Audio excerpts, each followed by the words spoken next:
सकाळचे वाजले 6. मी चालली आहे कुणाला सोडायला. गाडी काही चालू होत नव्हती. गाडी चालू झाली आणि आम्ही निघलो. एवढी थंडी, मला तर पाय आहे की नाही हे फीलच होत नव्हतं. मला वाटलं नव्हतं एवढी थंडी वाजेल. कसंबसं स्टेशन आलं. इथून पुढे काय मलाच गाडी चालवायची, तो धाक पडलेला. आता काय घरी जाऊन सगळं आवरायचं, हनीला स्कूलला पाठवायचं. हे सगळे पिशव्यांमध्ये भाज्या कसं मला सापडणार लवकर? बाई बाई बाई, काय तो त्रास. मग मी काय मिशोवरनं हे डब्बे मागवले. छान होती क्वालिटी, मला आवडले. म्हटलं ह्याच्यामध्ये आता आपण भाज्या स्टोअर करत जाऊ.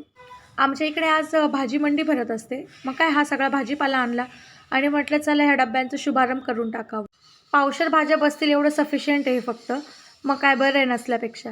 आमचं काय हे चिटुकलं पिटुकलं मध्ये मध्ये करत होतं भाजी निवडायसाठी, ते आलं आणि भाजी निवडू लागलं. बाकी गर्दा करून निघून गेलो. बाई बाई, तो एवढा त्रास. मला भाज्या निवडायला बिलकुल आवडत नाही. ती रोज एक भाजी आणून केलेली बरी, पण मला हा गर्दा नकोच वाटतो. भाजी आणल्यानंतर 2 तास तर कसे पण याच्यातच जातात निवडून ठेवण्यामध्ये. माझ्यासारखं तुमच्या पण जीवावर येतं का की हा त्रास मला एकटीलाच आहे? Thank you for watching. बाय.